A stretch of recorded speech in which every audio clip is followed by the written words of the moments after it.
Des conversations.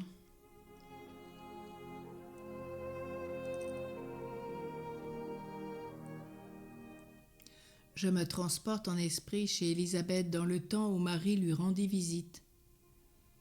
Quelle leçon de modestie, d'humilité, de discrétion, de charité n'y reçois-je pas? Élisabeth reconnaît Marie pour la mère de son Dieu. Elle la comble de louanges et de bénédictions. Elle exalte ses grandeurs. Elle la félicite de ses prérogatives. Marie, loin de se laisser éblouir par sa dignité, renvoie à Dieu l'encens qui lui est donné et en prend occasion de glorifier le Seigneur. Elle ne méconnaît point ce qu'a fait de grand en elle le Tout-Puissant, mais elle lui en rapporte la gloire, et toute mère de Dieu qu'elle est, n'oublie point qu'elle est sa servante. Humilité sincère, et qui n'a rien de cette fausse modestie sous laquelle ne se voile que trop souvent un orgueil secret. Combien en effet qui ne rejettent les louanges qu'on leur donne que pour s'en attirer davantage, faisant ainsi servir, par un raffinement d'amour-propre, la modestie même à la vanité. C'est de Dieu, de ses grandeurs, de ses miséricordes que s'entretiennent Marie et Élisabeth.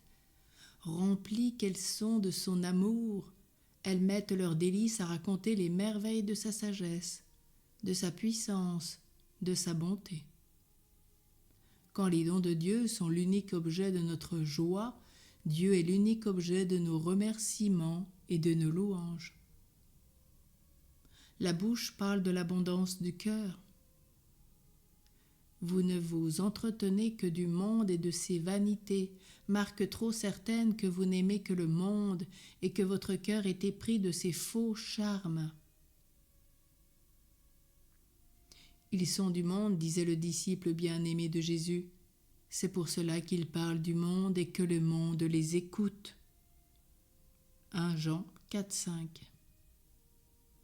Si l'on était de Dieu, 1 Jean 4,6, on parlerait de Dieu, ou du moins, on ne dirait rien qui ne fût selon Dieu.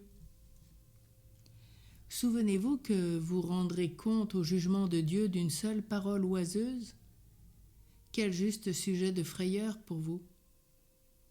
Oh, qu'il y a peu de conversation même chez les personnes qui font profession de piété, où l'on augmente ce compte qu'il faudra rendre à Dieu. De quoi s'entretient-on le plus communément? De frivolité, de bruit populaire, de bagatelles. Ce sont même là les conversations qui passent pour les plus innocentes. Il semble d'ailleurs qu'on ne puisse plus converser sans parler des défauts du prochain. La conversation languit, si l'on y mêle quelques traits de critique ou de malignité. Malheur à vous, langue médisante qui, toujours aiguisée comme celle du serpent, vous faites un plaisir de déchirer la réputation des absents. Malheur également à ceux qui se plaisent à les écouter. Quiconque prête l'oreille à la médisance s'en rend complice.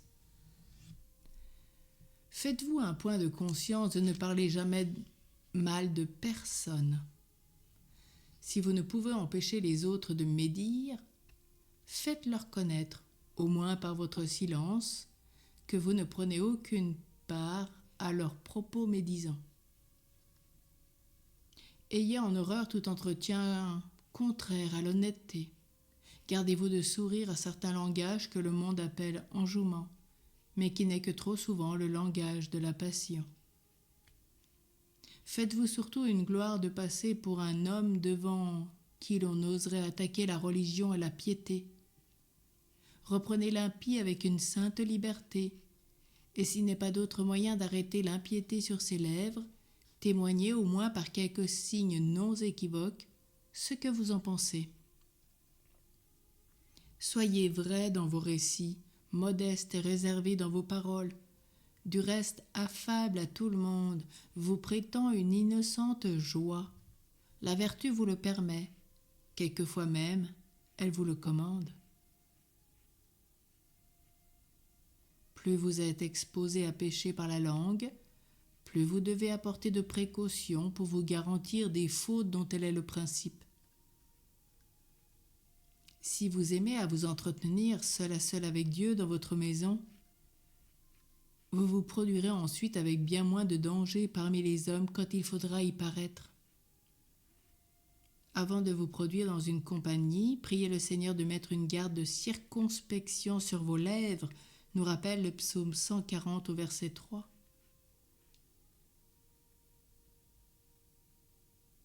Et durant votre entretien, pensez que Dieu est présent et qu'il vous écoute.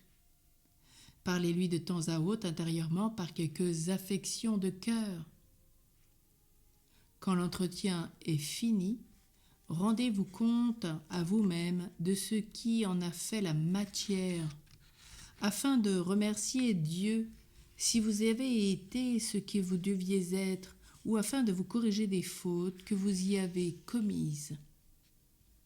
Vous acquérerez ainsi cette discrétion, cette sage retenue dans les paroles, tant recommandée par les maîtres de la vie spirituelle, et qui regardent avec raison comme un point de grande perfection.